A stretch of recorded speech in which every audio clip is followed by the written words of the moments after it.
Hi ladies and gentlemen, this is Tony Holowitz and I want to thank you for being here for this tutorial on ACT from 365 ACT Tips.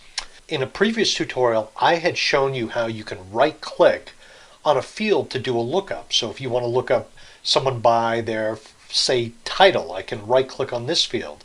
Contact, right click on that field. But one of the things that was pointed out to me by a fellow ACT certified consultant, you can right click everywhere in ACT. And if you're not sure, just right click, illustrate that to yourself. For example, if I right click over here in just this plain area, I get a whole bunch of options that are going to pop up.